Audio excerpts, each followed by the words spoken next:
नमस्कार दोस्तों, स्वागत है आपका मेरे इस यूट्यूब चैनल में।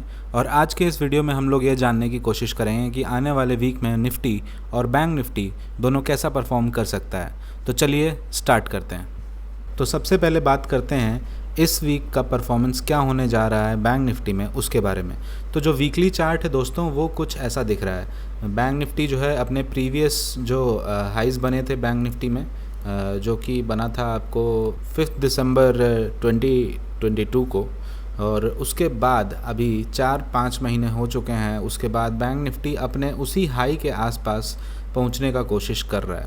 तो ये हाई और ये जो हाई अभी ये जो वीक क्लोजिंग हुआ है, जो कि काफ़ी एक स्ट्रॉन्ग क्लोजिंग हुआ है यहाँ पर, उसके बाद क्या बैंक निफ्टी इस हाई को टेक ओवर कर पाएगा? जो मेजर क्वेश्चन अभी जो आ रहा है मार्केट में वो यही आ रहा है कि क्या हम लोग इस बुल रन को कंटिन्यू कर पाएंगे और इसके ऊपर क्लोजिंग दे पाएंगे, यानी कि 44,000 के ऊपर। हालांकि जो हाई है एग्जैक्टली जो बैंक निफ्टी का जो हाई है, वो हाई जो है वो अराउंड 44,200 के आसपास है, 150 के आसपास है। और अगर उसको भी कंसिडर कर लें तो 44,150। लेकिन मेजर क्वेश्चन तो अभी फ़िलहाल यही रहेगा कि 44,000 के ऊपर में क्लोजिंग क्या अगले वीक में हम लोग एक्सपेक्ट कर सकते हैं। तो इसको जानते हैं। पहले अब हम लोग इसको शिफ्ट कर लेते हैं 1 डे टाइम फ्रेम पे। ये वीकली टाइम फ्रेम था, तो हम लोग इसको शिफ्ट करते हैं 1 डे टाइम फ्रेम पे और जानने की कोशिश करते हैं कि डेली बेसिस पे जो बैंक निफ्टी का जो चार्ट का जो मूवमेंट है वो कैसा है और क्या हम लोग उसको प्रेडिक्ट कर सकते हैं देख करके। तो सबसे पहले हम लोग ये देख पाते हैं कि एक बैंक निफ्टी में जो मूव आया है, यहाँ से इस एरिया में जो मूव आया है वो काफ़ी एक लंबा मूव आया है। यहाँ से इस एरिया से मार्केट जो है वो काफ़ी लंबा एक यहाँ पे पॉज बना है बैंक निफ्टी में, कुछ 3 से 5 दिन, 5 दिन का, 4 से 5 दिन का। उसके बाद एक और स्ट्रेच आ रहा है। तो सबसे पहले तो एक चीज़ और ध्यान देना होगा कि आने वाले टाइम में जो ये एरिया है, यानी कि 44,500 के आसपास का जो एरिया है, ये एरिया एक इम्पॉर्टेंट रोल प्ले करने जा रहा है। क्यों? क्योंकि इसी एरिया में पिछली बार हम लोग यहाँ पे इस जगह पे और उसके कुछ दिन बाद यहाँ पर, जो कि एक, और उसके पहले यहाँ से, जो कि आप सीरीज़ मिलाएंगे तो ये एक पैटर्न और एक ट्रेंड लाइन टाइप का चला आ रहा है। तो क्या 44,500 एक ऐसा एरिया होगा जहाँ पे एक रेजिस्टेंस मिल सकता है मार्केट को? तो हम लोग सबसे पहले इसको जानने के लिए अब ये समझना ज़रूरी है कि बैंक निफ्टी जो है एक स्ट्रेच में तो आ रहा है और बीच में एक हॉल्ट लिया था इसने 5 दिन का, उसके बाद एक और स्ट्रेच आया है। लगातार कैंडल्स बनने के बाद, जैसा कि इसमें देख रहे हैं कि पिछले 3 दिनों से एक ग्रीन कैंडल बन रहा है, तो डेफिनेटली यहाँ पे अगर इसको क्रॉस करना है तो इसी एरिया के आसपास बैंक निफ्टी को थोड़ा होवर करना पड़ेगा। उस होवर करने के बाद जब बैंक निफ्टी यहाँ पे यानी कि एक्यूमुलेशन जब कर लेगा, तो एक्यूमुलेशन के बाद अगर कोई ब्रेकआउट देता है तो हम लोग इसको एक्सपेक्ट कर सकते हैं कि यहाँ से बैंक निफ्टी जो है इसको क्रॉस कर सकता है। लेकिन उससे पहले हम लोग ट्रेड कैसे प्लान कर सकते हैं, इसका एक इम्पॉर्टेंट क्वेश्चन होगा, क्योंकि एनालिसिस करना सिर्फ एक 20-30% पार्ट है।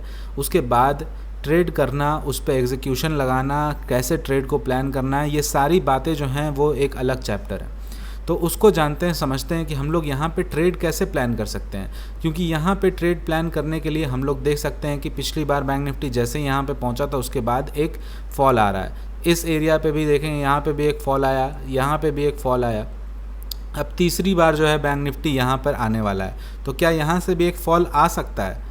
तो हम लोग उसको उसी हिसाब से एक ट्रेड पोजीशन बनाने का कोशिश करने का सोच सकते हैं। इसके लिए अब हम लोग थोड़े छोटे टाइम फ्रेम पे जाते हैं, 60 मिनट के टाइम फ्रेम पे जाते हैं, जिसमें हम लोगों को पता चलेगा कि क्या कर सकते हैं, कुछ बेटर पिक्चर पता चलने की कोशिश करेंगे हम लोग। ठीक है, तो देखते हैं क्या पता चलता है। यहाँ पर हम लोग देख सकते हैं कि सिंपल थ्योरी में अगर हम लोग सिंपली अगर देखें तो बैंक निफ्टी जो है यहाँ से एक ट्रेंड लाइन फॉलो करता हुआ आ रहा है। ठीक है, और अपने लोज़ को कभी भी इसने ब्रेक नहीं किया है। जो स्विंग लोज़ हैं, ये स्विंग लोज़ हो गया, अब ये स्विंग लोज़ बना है। ठीक है, नया जो स्विंग लो बना है। तो क्या हम लोग अब एक्सपेक्ट कर सकते हैं कि स्विंग लो जब टूटेगा तब हम लोग एक sideways to bearish, little not more bearish, but थोड़ा सा साइडवेज मार्केट हम लोग एक्सपेक्ट कर सकते हैं कि मान लेते हैं कि आने वाले टाइम में जैसा कि अभी SGX निफ्टी शो कर रहा है कि यहाँ पे आपको 43,500 के आसपास मैं एक्सपेक्ट कर रहा हूँ कि बैंक निफ्टी आने वाले दिन में गैप अप ओपनिंग हो सकता है। मंडे नहीं, मंडे तो छुट्टी है, ट्यूसडे को, ठीक है। तो गैप अप ओपनिंग अगर अभी होता है मंडे के, फॉरेन ट्रेड ग्लोबल क्यूज़ को देख लें, उसके बाद पता चलेगा, लेकिन अभी के हिसाब से तो हो सकता है कि 100-200 पॉइंट या 300 पॉइंट बैंक निफ्टी ऊपर खुलने वाला है। तो अगर ऊपर खुलता है बैंक निफ्टी तो क्या हम लोगों को एक अपॉर्चुनिटी मिलेगा? सबसे पहला बात तो ये समझना है कि बैंक निफ्टी जब गैप अप खुल रहा है तो क्या उसका नेचर क्या हो रहा है। जैसे कि इस दिन भी थोड़ा गैप अप खुला, ऊपर गया, रेजिस्टेंस मिला, नीचे आया, यहाँ पे गैप डाउन ओपनिंग हुई और नीचे से सपोर्ट मिला, क्योंकि ये एरिया जो है वह प्रीवियस सपोर्ट का एरिया बना हुआ था बैंक निफ्टी का। अब यहाँ पे एक अकुमुलेशन किया, उसके बाद यहाँ पे ब्रेकआउट दिया, रीटेस्ट हुआ और फिर से यहाँ पे आगे बढ़ रहा है। अब यहाँ पे मान लेते हैं कि अगले दिन ट्यूसडे को डायरेक्ट अगर यहाँ पे गैप अप खुल जाता है तो क्या बैंक निफ्टी में इतना पावर होगा कि इतना जो बुल रन आ रहा है उसके बाद गैप अप लेने के बाद फिर से कंटिन्यू कर जाए? मेरे हिसाब से थोड़ा मैं डाइसी हूँ इस मैटर के लिए।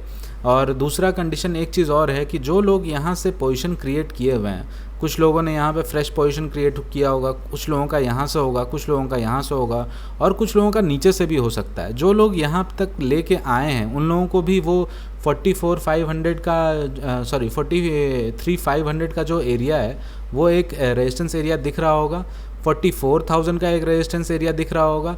तो दो रेजिस्टेंस एरियाज़ तो हम लोगों को सामने सामने यहाँ पे नज़र आने लगे हैं, ठीक है। और इस कंडीशन में अगर गैप अप होता है तो जो लोग यहाँ पे जो रिसेंट बायर्स हैं उनको एक अच्छा प्रॉफिट अगर यहाँ पे डायरेक्ट गैप अप खुलने के बाद अगर मिलता है तो वो लोग, मुझे लगता है कि पहले यहाँ पे बुक करके ट्राई करेंगे कि अपने प्रॉफिट्स को बुक कर लें।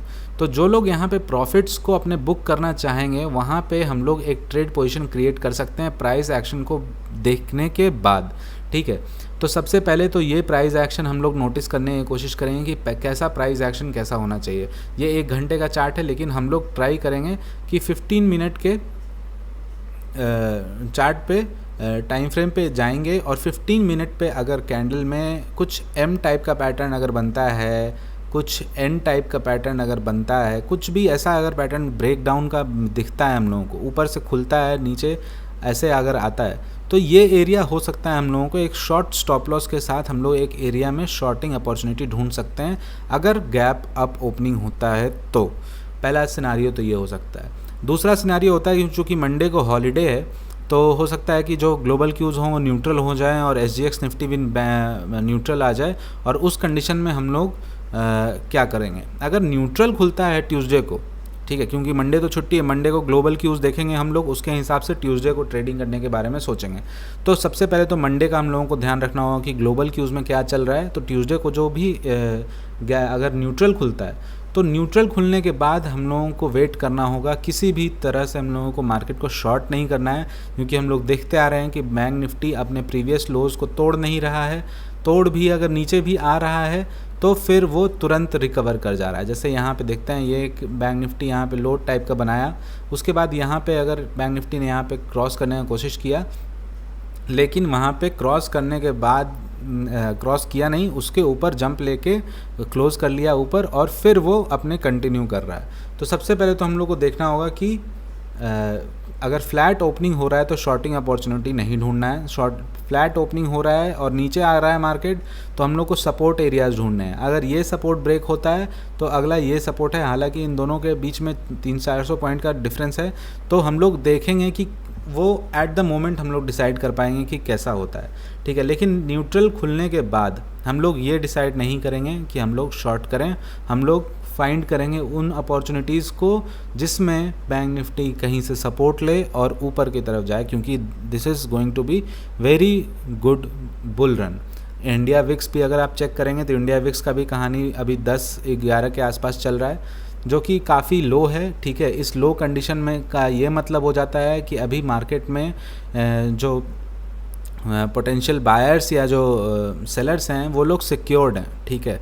वो लोग अपने पोजीशन को लेके सिक्योर हैं बहुत ज़्यादा और उन लोगों को कोई टेंशन नहीं है। अगर टेंशन नहीं है तो उन लोग पोजीशन को हटाएंगे क्यों, सबसे इम्पोर्टेंट बात ये, ठीक है।